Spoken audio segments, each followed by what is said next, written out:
Hey, welcome back, everyone. So the coronavirus is disrupting everything, including the entertainment industry, and many things are getting canceled, postponed, or even delayed. The ones that are really affected by this are the actors, the writers, the producers, and of course the freelancers and other creatives that are, well, pretty much relying on presenting and performing content. And joining us to tell us more about the impact the global pandemic is having on the industry, we welcome actor, producer, and speaker Jodie Bentley. Hi. Hi, Rena. Thank you for having me to talk about this because, yeah, it's affecting everybody in many ways. Yeah, well, thank you for being with us, a Mhm. la California. This seems to be the new normal, where Right? we're going to be what would be the language, right? We're teleconferencing, but Yes. technically we're recording to Right. be on air. However, this is a means of communicating now that we have to exercise social distancing, Right. Right. and it's a way of being together. It's definitely a way of being together. And that's, one thing I keep talking to actors about is, yeah, we must social distance right now. And I'm sure that is a little more difficult in New York City than it is in Los Angeles. But that doesn't mean we get to retreat. It doesn't mean we don't get to connect, because connection is what keeps us all going. So how can we do that? So I keep telling people, get on FaceTime, get on Skype, get on Zoom, whatever it is, connect with friends. I'm having game night with friends of mine on Saturday night over Zoom. So I think we got to find ways to stay connected, because as artists, we tell stories of humanity, and that's what fuels us and keeps us going. So it's important to maintain that connection in any way that we can. So, what are you seeing that's different over there on the West Coast? Because it's obviously it's a different lifestyle from ours, and I'm just Sure. curious to know, because most of you commute by car, and you pretty much are in your own space anyway. But what do you Sure. see being different? Well, the nice thing now is there's no traffic, so there's a plus. Right.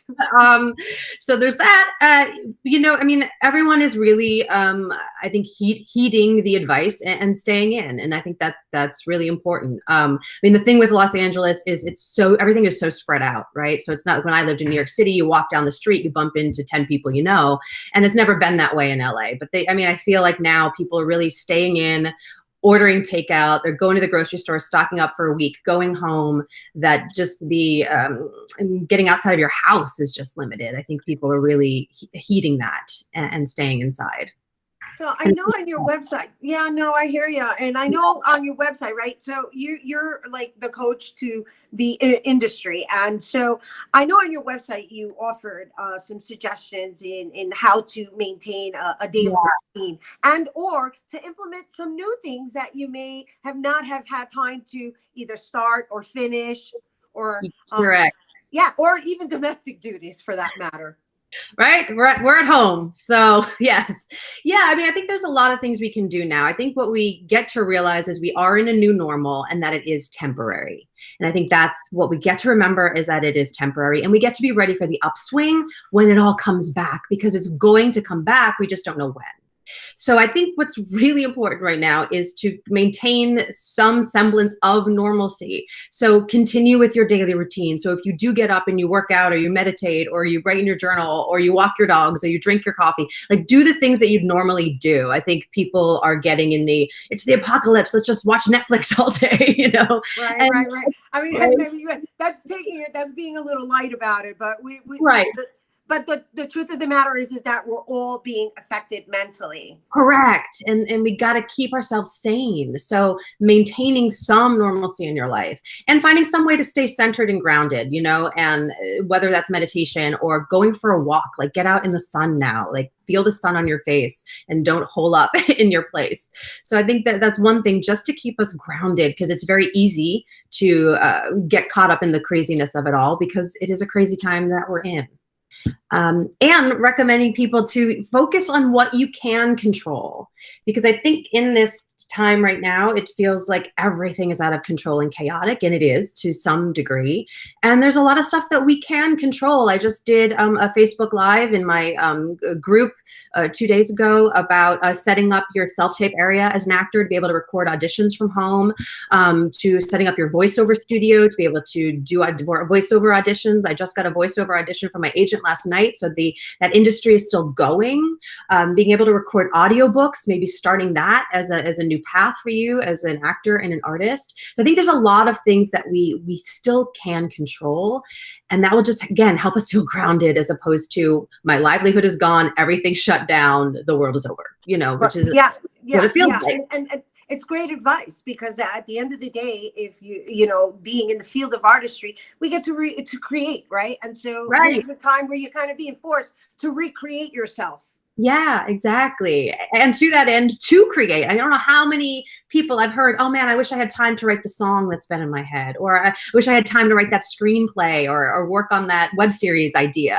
And now's the time, right? Now we have some time to do that. So we're artists. We get to create and keep creating through this period. So when we do get out of it, we'll have something to show for it. We'll already have our creative juices flowing. It's not like we're just taking a vacation for 3 months, because that we get to still support humanity and create stuff, because we're going to need content when we get out of this. Absolutely. As a matter of fact, we may need content right now, because what you're saying is exactly what everyone is going through with regards to people being, it's like a jolt. It's almost like a kind of like, okay, what's going on here? And at the end of the day, it's about normalizing, right? And what's normal about being home all day? Right. Nothing really. So we got to figure out ways to do it. And like you said, also being home, there's so many, I like to call them open loops, that we all have around the house. Oh man, I wish I could clean out my bedroom closet, or, oh, I wish I'd done this project, So if we are home, let's create, let's fix our space. Let's make the most of this time and keep ourselves grounded as humans. And so we only tapped into, I think, 3 of your suggestions. Let's close out with at least 2 more. I know you wrote 10, but I think it's important that we share the hopeful side of this pandemic that is really transforming all of our lives. Yeah. We get to, like I said, we got to be ready for that upswing, because it is coming out, and we get to maintain positivity in our community. And that's why I'm talking about connection so much, because so many of my friends yesterday, I was even texting and I'm like, how are you? And they're like, I'm lonely. I'm like, I know, so let's connect like this with everyone. Let's get together. I'm telling people, get on with members of your acting class, because people are bummed they can't go to acting class, or the social things they were doing. Like, get on FaceTime or Zoom or something with these people, practice your cold read skills, read scripts out loud, support each other, do improv games. We can do all that still online, because that's just going to keep us up and keep our spirits up, which is really important. So I think it really comes down to connection and still being creative, because we're all creative people. And how can we just do that with these new parameters? No, I love that, because I think that's the other downside to this, is the detachment, right? Yeah. It shouldn't be. But once you hear social distancing, physical distancing, it kind of evolves into a detachment. And that's what this discussion is finding means to remain connected and just be creative. Totally. And, and limit the news consumption, I think, as much as we can for our own sanity. Like, we got to tap in and know what's happening. But watch other things, connect with people, be creative, and just remember that as artists, we tell stories. We have the power to change the world. I mean, that's why everyone is turning to Netflix and Amazon or Hulu and binge watching right now, because they want to feel emotions and be transcended. And that's what we have the power to do. And we might not be able to do that right now with all the shows closed and the industry shut down, but we get to remember that that is our job, and it's going to come back, and we get to be ready for that. That's wonderful. And thank you. Thank you for sharing it with our viewers over here in New York. Of course, I miss New York. I miss my New Yorkers. Say that again? I miss my New Yorkers. I lived in New York for 20 years, so I miss my New York. So New York's in my heart. I know you guys are going through a lot right now. again, because of the closeness of everything. But you know, we're doing well here in LA. We're again, like, heeding to what we get to do and just staying sane. Beautiful. Thank you. Thank you so much. Thank you, Rhina. Appreciate it. Stay safe. Be well. Igualmente. Stay blessed, safe, and healthy. You guys, once again, for more on Jodie Bentley, you can visit her website by going to jodiebentley.com, and make sure to follow her on Instagram at Jodie Bentley. Don't go anywhere. Bobby C's weekly sports roundup is coming up next.